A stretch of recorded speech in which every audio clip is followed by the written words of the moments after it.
belajar dan pembelajaran akan sedikit memaparkan materi mengenai teori belajar konstruktivisme. Yang beranggotakan saya sendiri, Nazwa Fitra, dan rekan saya, Dina Nurjana dan Muhammad Lukman. Untuk pembahasan pertama akan dibahas oleh Dina. Kepadanya sekali-sekali. Baik, terima kasih kepada Nazwa yang telah mengingatkan saya untuk membahas sedikitnya mengenai konsep konstruktivisme. Yang pertama mengenai definisi konstruktivisme. Konstruktivisme adalah teori belajar yang menekankan bahwa pengetahuan dibangun secara bertahap oleh individu melalui pengalaman mereka sendiri, bukan hanya menerima informasi secara pasif. Jadi dalam teori belajar ini, individu itu belajar melalui pengalaman mereka sendiri, yang berarti si siswa itu tidak hanya menerima informasi dari guru, hanya sebatas itu saja, tetapi ada tindak nyatanya untuk membangun pengalaman mereka. Nah, maksud dari bukan hanya menerima informasi secara pasif itu yang tadi, yang bahwa si siswa itu tidak hanya menerima informasi dari guru. Jadi ada proses yang membentuk pengalaman mereka. Nah, kemudian proses pembentukan pengetahuan siswa itu, siswa secara aktif mengkonstruksi pemahaman mereka sendiri melalui interaksi dengan dunia nyata dan pemahaman pengalaman belajar. Nah, jadi artinya mereka juga diajarkan untuk mengolah, menghubungkan dengan pengetahuan yang sudah ada, yang sudah mereka miliki. Nah, misalnya saat belajar tentang tumbuhan, nah siswa itu dapat melakukan observasi langsung. Mereka jadi melihat bagaimana tanaman dapat tumbuh. Terus mereka siswa itu dapat memahami konsep fotosintesis melalui pengamatan nyata. Jadi ada interaksi dengan dunia nyata untuk membangun pemahaman belajar siswa. Nah, dalam konstruktivisme itu belajar sebagai proses aktif, di mana siswa tidak hanya menyerap informasi, tetapi juga mengeksplorasi, menganalisis, dan mensintesis informasi tersebut menjadi pengetahuan baru. Dalam proses ini, para siswa itu diajarkan untuk memahami dan mengaplikasikan pengetahuan dari berbagai konteks. Misalnya, saat belajar matematika, siswa mencoba berbagai cara untuk menyelesaikan masalah, bukan hanya untuk menghafal rumus. Jadi siswa itu aktif dalam memecahkan masalah. Nah, kemudian teori belajar konstruktivisme ini menekankan pada pengalaman nyata. Pengalaman konkret atau langsung sangat penting dalam proses pembelajaran konstruktivisme. Siswa membentuk makna dari interaksi langsung dengan lingkungan. Melalui pengalaman konkret ini membuat siswa dalam memproses pengetahuan itu menjadi lebih bermakna. Jadi proses pada pengalaman nyata itu menjadi acuan kepada siswa dalam memproses pembelajaran tersebut.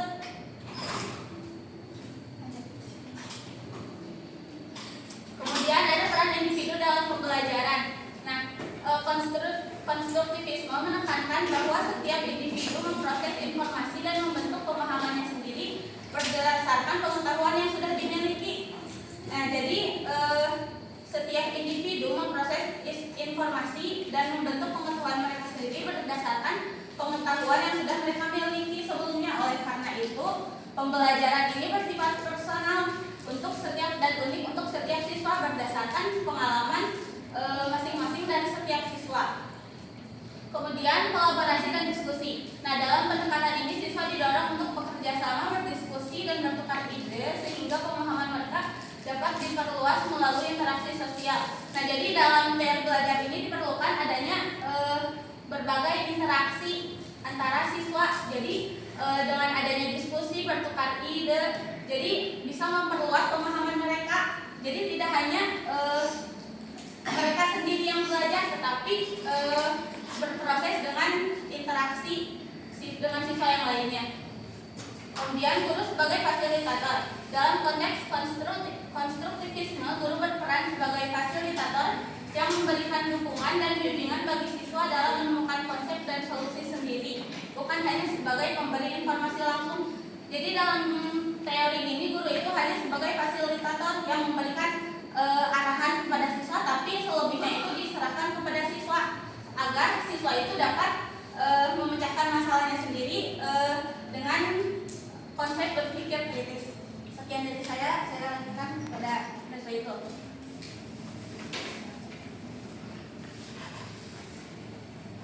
Berikutnya mengenai implikasi konstruktivisme dalam pembelajaran. Seperti yang telah dipaparkan sebelumnya, konstruktivisme melihat belajar sebagai proses mengembangkan pengetahuan dengan terlibat secara aktif, fisik, dan mental. Lalu ada beberapa hal prinsip yang berkaitan dengan pemahaman tentang belajar menurut Aunur Rahman. Yang pertama ada belajar membentuk makna. Makna terbentuk dari pengalaman siswa, apa yang mereka lihat, rasakan, dan alami sendiri. Lalu yang kedua ada konstruksi, berarti suatu proses yang berlangsung secara dinamis. Setiap kali siswa bertemu pengalaman baru, mereka membentuk kembali pemahaman mereka sendiri.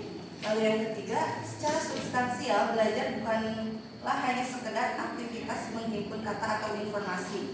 Lebih dari itu, belajar adalah mengembangkan pemikiran individunya masing-masing. Lalu yang keempat, ada proses belajar yang sebenarnya terjadi ketika skema pemikiran seseorang dalam keraguan mendorong siswa belajar lebih meningkat. Ketika pemikiran seseorang itu ragu, itu mendorong siswa untuk berpikir lebih kritis dan lebih baik untuk mendalami keraguan-keraguan itu. Lalu yang kelima ada hasil belajar dipengaruhi oleh pengalaman siswa tentang lingkungannya. Pengalaman siswa dengan lingkungan ini sangat berpengaruh banyak karena lingkungan ini mempengaruhi hasil dari belajarnya si siswa ini. Lalu yang keenam ada hasil belajar siswa tergantung dari apa yang telah ia ketahui, apa yang siswa pahami sebelumnya, termasuk konsep formula gitu. Jadi untuk awalan, jadi si yang menentukan hasil belajar di sini itu bukan hasil akhir, tapi dari prosesnya. Lalu yang selanjutnya ada perbedaan behaviorisme dan konstruktivisme. Behaviorisme itu belajarnya merupakan aktivitas pengumpulan informasi yang diperkuat oleh lingkungannya. Sedangkan konstruktivisme, pengetahuan itu adalah kegiatan aktif siswa meneliti lingkungannya. Jadi kalau di behaviorisme ini diperkuat oleh lingkungan, dan yang konstruktivisme itu kita yang meneliti lingkungannya. Lalu fungsi guru sebagai mediator dan fasilitator. Menurut Suparno, dalam Aunur Rahman tahun 2009 dapat dijabarkan dalam beberapa bentuk tugas, yaitu menyediakan pengalaman belajar yang memungkinkan murid bertanggung jawab dalam membuat rancangan, proses, dan penelitian. Contohnya, si siswa ini diminta untuk menanam sebuah tanaman dan menganalisis atau mencatat pertumbuhannya agar mereka belajar untuk bertanggung jawab. Lalu yang kedua, memberikan kegiatan yang merangsang keingintahuan siswa dan membantu mereka untuk mengekspresikan gagasan serta ide ilmiahnya. Misalnya nih, si guru itu nanti membawa magnet ke kelas. Nah, jadi si guru itu nanti meminta siswa untuk menganalisis atau menjelaskan mengapa magnet itu bisa merangsang sebagian benda dan tidak dalam benda yang sebagiannya lagi. Lalu yang ketiga, memonitor, mengevaluasi, dan menunjukkan apakah pemikiran-pemikiran siswa dapat didorong secara aktif. Guru mengajukan pertanyaan selama diskusi nih untuk mengecek pemahaman siswa sejauh mana siswa itu telah memahami materi-materi yang telah disampaikan oleh guru tersebut. Lalu ada optimalisasi peran guru dalam proses pembelajaran. Yang pertama, interaksi intensif dengan siswa. Dengan lebih banyak berinteraksi dengan siswa, guru akan mengetahui sebagaimana siswa itu memahami materi atau si guru itu bisa mengganti konsep belajar jika si siswa itu tidak efektif dengan cara pembelajaran yang telah diberikan oleh gurunya. Lalu diskusi tujuan dan aktivitas pembelajaran. Diskusi tujuan aktivitas dan pembelajaran dengan siswa itu akan membuat siswa menjadi lebih aktif dibandingkan dengan siswa yang tidak diberikan diskusi tujuan dan aktivitas pembelajaran. Lalu yang ketiga, penyesuaian pengalaman belajar. Guru perlu terus berkomunikasi dengan siswa untuk mengetahui pengalaman belajar yang sesuai dengan kebutuhan mereka, sehingga pembelajaran bisa secara lebih efektif tersampaikan. Lalu yang keempat, mendorong rasa percaya diri siswa. Guru perlu membantu siswa merasa percaya diri bahwa mereka mampu belajar dan menyelesaikan masalahnya, sehingga mereka lebih termotivasi untuk belajar. Dan yang kelima ada fleksibilitas dan keakraban dengan siswa. Dengan bersikap fleksibel dan membangun hubungan yang baik dengan siswa, guru lebih mudah memahami cara berpikir dan apa yang mereka butuhkan dalam belajar. Lalu yang selanjutnya ada prinsip dasar pembelajaran konstruktivisme. Yang pertama, pengetahuan dibangun oleh siswa secara aktif. Yang kedua, tekanan proses pembelajaran terletak pada siswa atau student oriented. Lalu yang ketiga, kegiatan mengajar adalah kegiatan membantu siswa belajar. Dan selanjutnya, penekanan dalam proses pembelajaran lebih kepada proses, bukan hasil akhir. Yang kelima, kurikulum menekankan partisipasi siswa. Dan yang terakhir, guru adalah fasilitator. Sekian dari saya. Mungkin materi selanjutnya mengenai perbedaan situasi pembelajaran berdasarkan pembelajaran tradisional dan konstruktivisme yang akan disampaikan oleh Mama.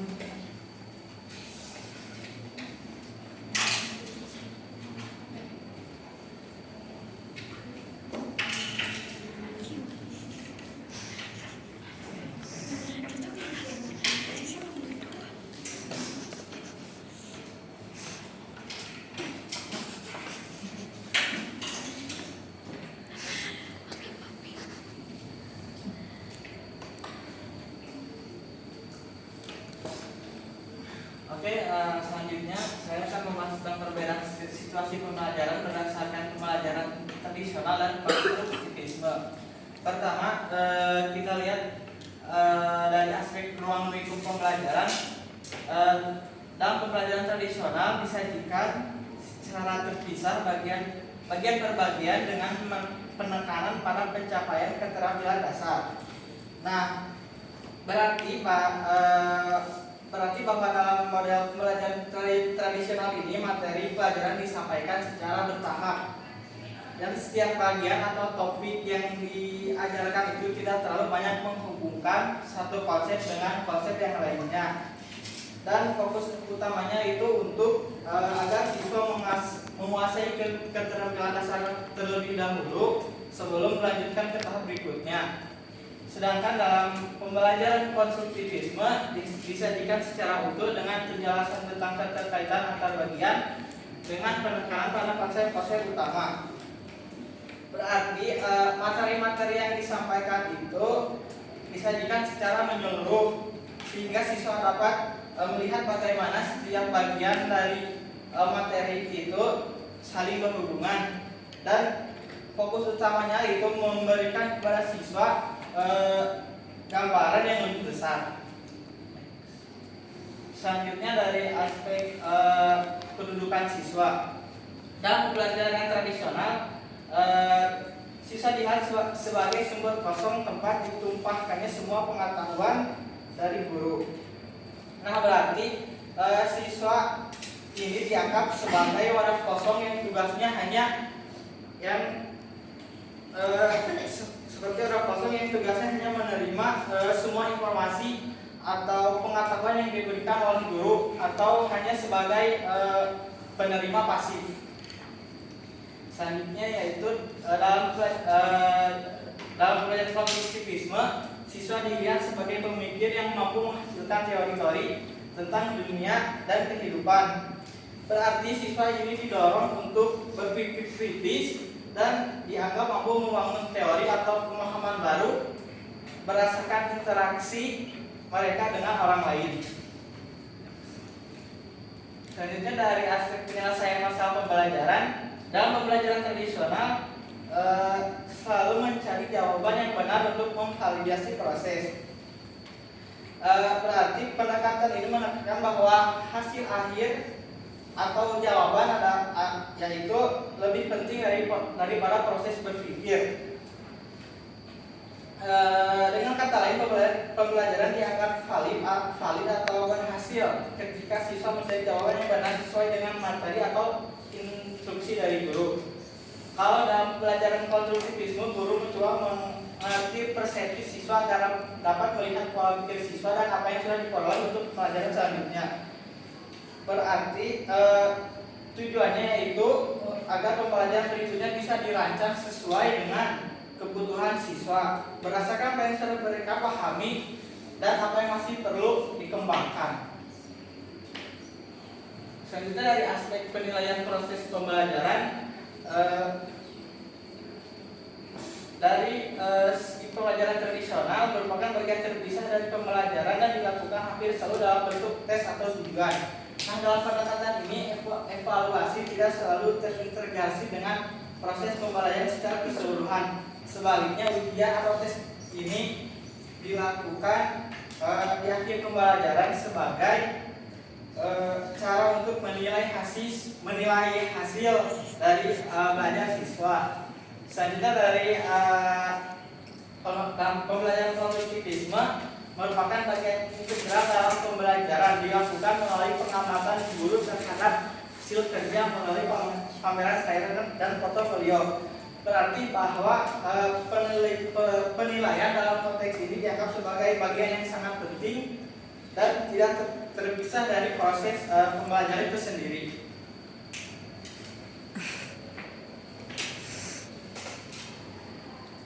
Jadi dapat kita simpulkan dari beberapa aspek tersebut, pembelajaran tradisional cenderung berpusat pada guru dan materi dengan menekankan pada keterampilan dasar dan hasil yang benar. Sebaliknya, pembelajaran konstruktivisme lebih berpusat pada siswa dan di mana siswa memiliki peran lebih besar dalam membangun pengetahuan mereka sendiri. Selanjutnya, kesimpulannya berarti konstruktivisme adalah teori belajar yang menekankan bahwa pengetahuan dibangun secara aktif oleh peserta didik melalui pengalaman mereka. Bukan hanya diterima secara pasif. Dalam pendekatan ini, siswa berperan sebagai pemecah masalah dan penemu pengetahuan baru, sementara guru bertindak hanya sebagai fasilitator yang membantu siswa dalam proses belajar. Dan pembelajaran konstruktivisme lebih fokus pada proses berpikir kritis dan pemahaman konseptual daripada hasil akhir. Mungkin sekian yang dapat saya sampaikan. Apakah ada yang perlu ditanyakan? Oke. Apa? Ini izin bertanya dalam konsep behavioris konstruktivisme itu kan dari pengalaman yang sebelumnya ya, yang dilakukan secara bertahap, berarti konsisten kan untuk mencapai sesuatu yang belajar yang selesai itu perlu konsistensi juga. Nah, gimana sih membangun hal tersebut gitu dengan konsisten dan juga bagaimana bisa menunda kesenangan gitu mencapai pembelajaran yang sukses. Teman-teman di sini bila ada yang mau menjawab. Tidak. Kalau kalian yang mau menjawab kita acak aja, boleh nggak? Enggak. Barangkali perlu didiskusikan terlebih dahulu. Apa pertanyaan? Bagaimana intinya bagaimana dalam proses pembelajaran itu kita sebagai pembelajar bisa terus konsisten dan bisa menunda kesenangan terlebih dahulu.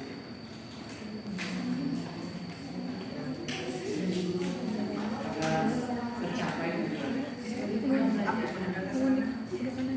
kayak dalam belajar kayak fokus ya konsisten juga kan Untuk siswanya kan ya. sebagai belajar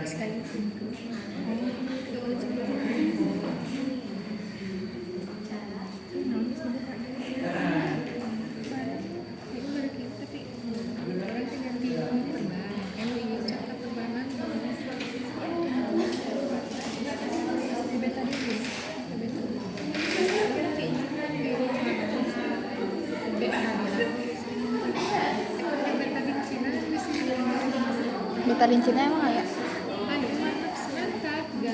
Mantap nyari.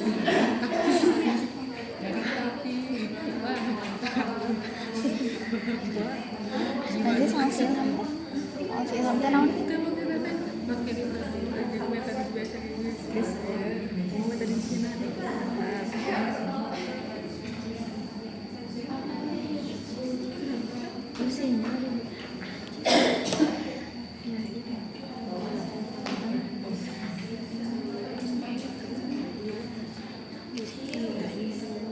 Aing ngepostin mana sih?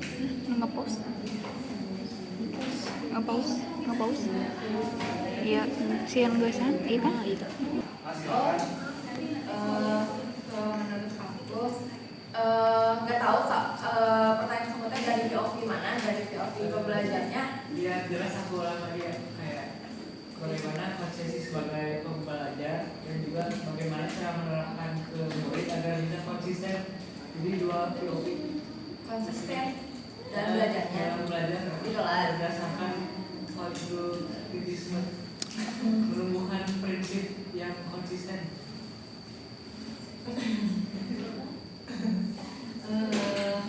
Kalau dari sisi pembelajar mungkin harus nemuin dulu hal menarik dari pembelajaran tersebut gitu kan.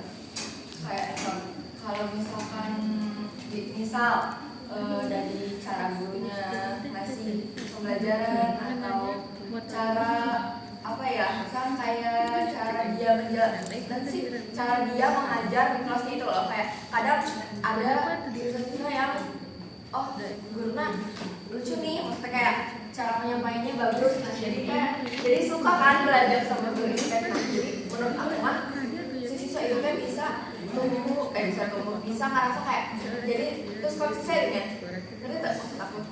Jadi kayak ada guru yang minimal misalkan kayak cara ngajarnya seru dan lain-lain, jadi selalu pay attention dan konsisten gitu belajarnya. Apalagi kalau misalkan ngasih nilainya teh yang sesuai dengan usahanya gitu kan. Jadi kita bisa konsisten untuk belajar nih mata pelajaran tersebut kalau menurut aku gitu. Paham nggak? Menambahkan sedikit untuk apa ya, mungkin dari POV kita sebagai pengajar itu kan untuk konstruktivisme ini teh lebih menekankan pada siswanya teh mengeksplorasi lingkungannya gitu, kayak mereka teh belajar dari pengalaman yang mereka dapat dari belajar melalui praktek lah istilahnya gitu. Jadi ketertarikan itu sendiri mungkin bisa dibangun dengan adanya praktek-praktek tersebut gitu. Jadi di kelas teh nggak selalu diterapkan teori doang gitu. Misalnya kan kalau pemberian materi kelasnya boring kan, tapi kalian pernah nggak sih ngerasa kalau misalnya setiap ada praktek tuh ada excited tersendiri gitu dari si siswanya gitu. Kalian mungkin pernah merasakan juga sebagai siswa kalau dimana praktek-praktek itu teh kadang membuat kita teh lebih semangat untuk belajar gitu. Sekian dari saya, terima kasih.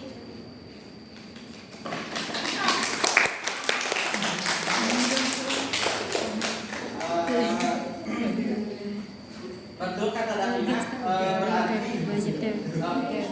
sama aja berarti kita itu harus melibatkan siswa dalam pembelajaran. Jika siswa terlibat dalam menentukan tujuan dan kegiatan di kelas, mereka akan merasa lebih berperan aktif dan pengalaman belajarnya menjadi lebih bermakna. Serta guru juga harus membangun kepercayaan diri kepada siswa agar sehingga mereka lebih termotivasi untuk belajar. Pengalaman kami.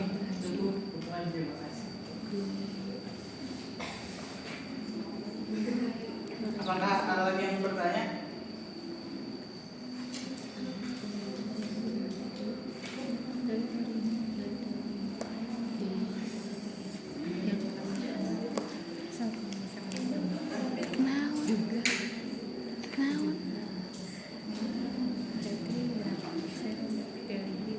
Oke, kalau ada yang mau bertanya, saya kembalikan lagi pada Mbak. Ini mau bertanya.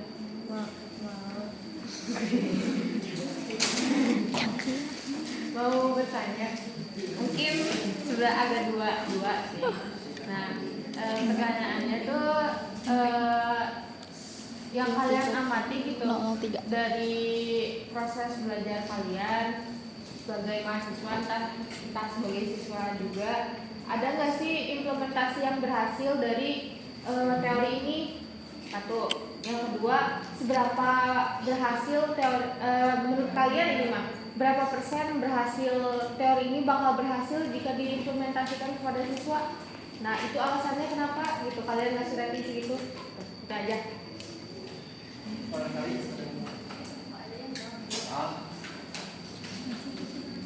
Teman-teman, apakah ada yang mau jawab? Mana jawabannya tuh?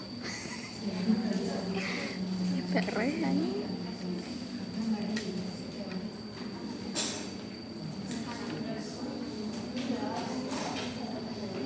Kamu kan lupa tadi?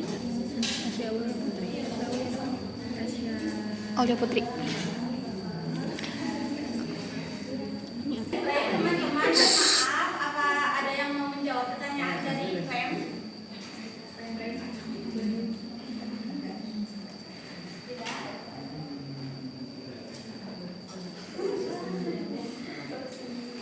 Kata Lukman yang bisa kita memberikan kesempatan untuk menjawab kepada orang yang berkacamata. Mabuk.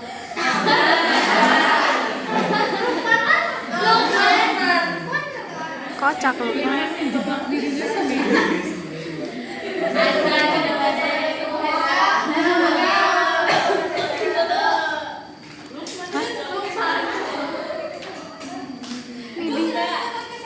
Video. Nanti termasuk Privilege. Gak ada yang Lepas gue kacamata. Azka. Langsung dilepas dia kacamatanya. Prem sendiri jawab. Lo mending jawab sendiri deh. siapa mau ada yang jawab tidak? Tanti. Duka orang berarti dia yang menjawab. Pilih aja.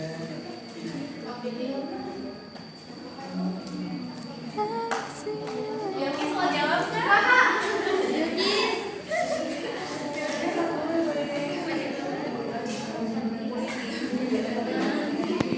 Mungkin nggak tahu membantu atau menjawab atau apanya, cuman mungkin pertanyaan pertama dari Prem itu menurut kita nih pengimplementasian yang udah kita lakukan terkait konsep belajar konstruktivisme ini ya. Itu kan yang pertama pengimplementasiannya titik kita yang udah dialami gitu, ya kan? Yang udah kalian rasain. Iya. Nah, kalau menurut saya dan ya kita mungkin pengimplementasian dari proses pembelajaran ini sendiri nih, proses pembelajaran matkul Pak Gadri sama matkul Pak Agus. Ya, jadi kan dalam pembelajaran itu tuh kita ini dipersilakan untuk mempresentasikan kepada siswa-siswa lain, mahasiswa lain yang digambarkan menurut tadi dokumen itu. Jadi yang lain itu dianggap sebagai wadah kosong yang diberikan pembahasan pematerian dari Untuk orang ada di opening ceremony. presentasi. Handphone Jadi dalam proses pembelajaran makro itu tuh kita tuh udah gitu tuh kan langsung dikasih kesempatan untuk berdiskusi. Nah ini masuk ke dalam kolaborasi dan diskusi. Jadi dalam proses pembelajaran itu tuh kita diajak untuk bekerja sama, berdiskusi dan bertukar ide seperti yang dilakukan di kelas-kelas sekarang. Misalkan sekarang udah mempresentasikan, nah adanya diskusi tanya jawab itu termasuk pengimplementasiannya kalau menurut saya mah gitu. Jadi ada interaksi antara mahasiswa satu sama yang mahasiswa lainnya. Jadi menurut itu adalah salah satu pengimplementasian dari konsep konstruktivisme juga, adanya kolaborasi dan diskusi gitu. Terus kalau presentasinya itu kalau menurut kami tuh itu tergantung si mahasiswanya sendiri sih, soalnya beda-beda kan tiap mahasiswa. Jadi kayak misalkan emang ada yang nyaman sama konsep pembelajaran ini, ada yang emang mungkin kurang atau gimana, tapi mungkin kalau menurut saya pribadi butuh dua-duanya. Misalkan butuh konsep yang seperti ini ataupun juga konsep yang tradisional yang memerlukan guru itu sebagai pemberi informasi. Jadi presentasinya sih tergantung gimana mahasiswanya apakah dapat menerapkan teori ini atau tidak. Itu mungkin. Terus alasannya kenapa teori ini berhasil seperti itu, balik lagi kepada kan si teori ini tuh mendorong siswa itu untuk berpikir kritis dan apa sih? Jadi ya adanya kolaborasi atau diskusi itu kan mendorong siswa itu untuk berpikir kritis dalam proses pembelajaran. Mungkin seperti itu. Gimana? Saya terima kasih kepada Prem. Mungkin ada lagi yang ingin bertanya atau menambahkan dari menjawab pertanyaan Prem atau pertanyaan lainnya? Cukup. Saya kembalikan kepada Anda itu.